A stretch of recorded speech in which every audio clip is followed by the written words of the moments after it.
पाकिस्तान का चीख रहा है, चिल्ला रहा है, बेरोजगारी बढ़ रही है और पाकिस्तान नहीं चल रहा है। पाकिस्तान के अवाम की अक्सरियत जवान है। जवानों में इस वक्त गुस्सा बहुत ज्यादा है पाकिस्तान के जवानों में, और ये लोग जो हैं पाकिस्तान के अवाम ने कोई चुना नहीं है। इनका हर इकदाम, चाहे वो कोई बिल पास करते हो, चाहे आईनी तरमीम लेके आते हो, वो सारे के सारे अवाम के खिलाफ हैं और ये समझते हैं कि आईनी तरमीम करके हम ताकतवर हो जाएंगे। ताकतवर वो हुकूमत होती है जिसकी जड़ें अवाम में होती हैं, अवाम का मैंडेट उसके पास होता है। लिहाजा और इसी तरह से खान साहब ने जो कहा, तो अब इसके लिए हम ये कहते हैं ब्लैकमेल नहीं होंगे। क्या ये कहना कि आए बैठे रूल ऑफ लॉ के लिए ब्लैकमेलिंग है, आए बैठे आइन की सुप्रीमेसी के लिए ब्लैकमेलिंग है, आए बैठे पाकिस्तान के अवाम को बुनियादी हुकूक देने के लिए, अपने अवाम की खिदमत के लिए, ये ब्लैकमेलिंग है। आए पाकिस्तान के मुत्तफिका आइन की बहाली के लिए बात करें, ये ब्लैकमेलिंग है। आए पाकिस्तान को खुद मुख्तार मुल्क बनाएं, खुद अपने फैसले करें और पाकिस्तान के अवाम के जो हमारे मुल्क के जो कौमी मफादात और नेशनल सिक्योरिटी है, इसको ठीक करने के लिए बैठे, क्योंकि ब्लैकमेलिंग है। आपसे मुल्क नहीं चल रहा है। क्यों नहीं चल रहा है? क्योंकि अवाम आपके साथ नहीं है। लिहाजा नंबर दो, आपको लाया गया है। कहते हैं कि आजमाए को आजमाना हमाकत है। ये कितनी बार इनको आजमाया जा चुका है। पाकिस्तान, ये वाला पाकिस्तान 47 वाला पाकिस्तान नहीं है। ये वाला पाकिस्तान 71 के 16 दिसंबर को जब पाकिस्तान टूटा उसके बाद वजूद में आया है। ये पाकिस्तान वो है, इसमें इन्होंने हुकूमतें की हैं और जितनी तबाही बर्बादी है इन्हीं की वजह से। अभी पहले हम कहते थे कि इन्होंने ये करप्ट लोग हैं, अभी तो IMF ने भी कह दिया है कि जनाब 5300 अरब डॉलर की करप्शन हुई है। और कभी आपने किसी का बयान सुना है? आपने सुना है बयान अपने वजीर खजाना का? कोई जवाब सुना है इनका? किसने की है, क्यों की है, किसी को गिरफ्तार किया है इन्होंने? मेरे ख्याल में ये सारे का सारा करप्ट लोगों का टोला है जो मुसल्लत है, जैसे नो और नेवर, यानी अब आखिरी बार है लूटने की, जितना लूटना लूट लो। देखें, इसलिए पाकिस्तान एक छोटा सा घर भी नायलों से नहीं चलता। एक घर जो 4-5 दफा तबाह कर चुके उनके हवाले नहीं होता।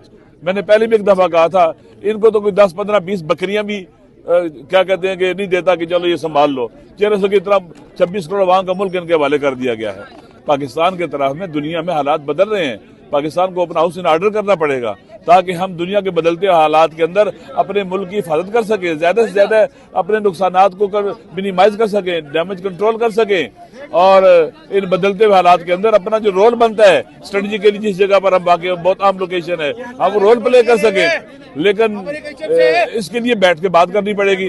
फिर देखिए, जितने बेगुनाह कैदी हैं, अच्छा आप लोगों को जेल में रख के जीत गए हो, पाकिस्तान के अवाम को अपनी तरफ आपने खींच लिया है। जितना दिन गुजर रहे हैं लोग अवाम से और मुतनफिर हो रहे हैं और आपसे मुतनफिर हो रहे हैं। आपकी बातों में इतना कंट्रडिक्शन होता है, इतना तजाद होता है कि मैं कहता हूं कि बाज़ औक़ात एक जुमला अरबी का, इसका उर्दू तर्जुमा ये करूंगा कि जवान मर्ग जो बेटे की माँ जो रो रही होती है ना, उसको भी ये इनकी बातें सुनाएं तो वो हंस पड़ेगी। ये इतनी बड़ी हमाकत रहती बेवकूफ़ी, इनके अंदर कोई लाजक नहीं है, कोई अकल नहीं है, कोई शऊर नहीं है। अगर मुज़ाकरात होंगे तो क्या शर्त क्या होगी? हमने क्या शर्त रखी है? अभी आए बात करें इसी जो पहले बता दी आपको कि पाकिस्तान के अंदर मुत्तफिका आइन की बहाली, rule of law, free and fair election और पाकिस्तान को इन हालात से निकालना, पाकिस्तान फंडामेंटल राइट्स अवाम को दिलवाना, जो बेगुनाह कैदी हैं, जो लोगों को जेल में डाला हुआ है, इन्होंने बेगुनाहों को, जवानों को डाला हुआ है। पाकिस्तान के अंदर अमन अमान को लेके आए, पाकिस्तान के अंदर क्या से कहते हैं, लोगों के अंदर एक जो अनरेस्ट है उसको हम खत्म करें। तो आज इसके लिए बैठ के बात करने के लिए तैयार है। साथ कोई बात हुई, किसी बंदे ने कोई बात की? अभी तक कोई बात नहीं हुई है। अलामा साहब, ये बताइएगा कि आज खवातीन यासीन पढ़ रही थी, यासीन शरीफ की तलावत हो रही थी, तो कुरान की तलावत है, सूरह यासीन भी कुरान है, तो यहाँ पर गंदा पानी फेंक दिया गया और खवातीनों को हटाया गया। इस तरह की हरकतें, तो जो लोग खुद गंदे, उनसे गंदे कामों की तवक्को रखे ना, वो साफ सुथरा पानी फेंकेंगे आपके ऊपर। इनके हर काम गंदा, इनकी गुफ्तगुएं गंदी, इनकी बातें गंदी, इनके इक़दामात गंदे, इनका काम गंदा, सब कुछ गंदा है। इन्होंने 8 फरवरी को जो 2024 को इलेक्शन लूटा वो भी गंदा काम किया इन्होंने। इनका हर काम गंदा है। इनसे आप तवक्को रखते हैं कि इनके काम साफ सुथरे हो? मेरे ख्याल में जो कुछ एक जग के अंदर होता है वही बाहर आता है ना, जो इनके अंदर है वही बाहर आ रहा है, गंदगी बाहर आ रही है इनके अंदर से, और इतनी गंदगी है कि खत्म होने का नाम ही नहीं ले रही। उन्होंने 5 लोगों का नाम लिए कि वो 5 लोग अगर बैठ जाए तो कोई मामला ठीक हो सकते हैं। सर क्या कहेंगे? सर देखिए जी, पाकिस्तान को बचाने के लिए महमूद खान साहब ने भी कहा है कि पूरे पाकिस्तान के स्टेक होल्डर को बैठना पड़ेगा और पाकिस्तान को हालात से निकालना होगा। और उन्होंने कहा कि इन हालात पर अगर आप बैठ के बात करें और पाकिस्तान को निकालना है, हर कोई अपनी डोमेन में वापस जाएगा।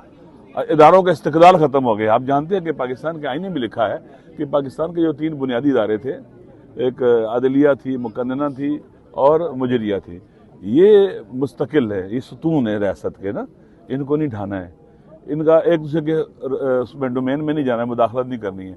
आप ये इदारे अपना इस्तिकलाल खो बैठे हैं, पार्लियामेंट इररेलेवेंट, खत्म। कोई नाम है उसका?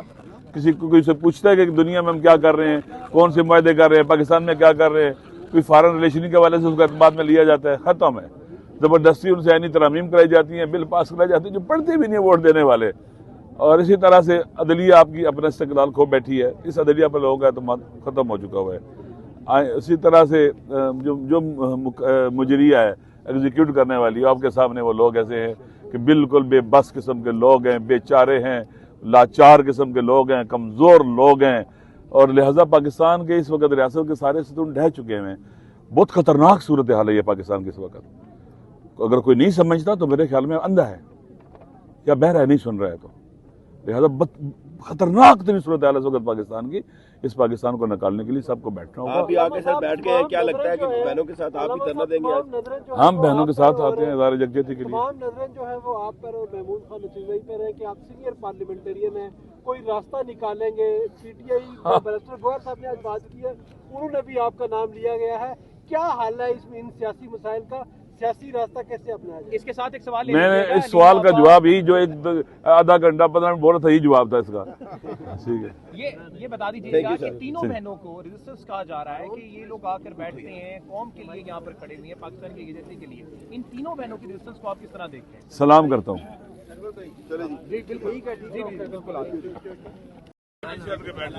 आप यहाँ पे देख सकते हैं इमरान खान साहब की बहन अलीमा खान साहिबा यहाँ पे मौजूद है और उनके हमरा यहाँ पे तहरीक तहफ़्फ़ुज़ आईन पाकिस्तान के सरबराह महमूद खान अचकज़ई साहब मौजूद हैं।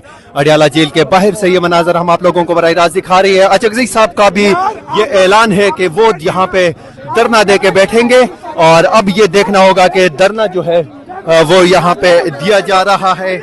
आप ये मनाजर आप देख सकते हैं अडियाला जेल के बाहर से कि महमूद खान अचकज़ई साहब जो है वो यहाँ पे धरने में शिरकत के लिए पहुंचे हैं और आज का धरना जो है वो यहाँ पे शिद्दत इख्तियार कर गया है। महमूद खान अचकज़ई के आने से यहाँ पे काफी प्रेशर बिल्डअप होगा। किस तरह का मेंबर है, क्या समझते हैं यहाँ पर धरने के लिए आए हुए? हमारे वकील साहब बोलेंगे, ये हमारे वकील हैं।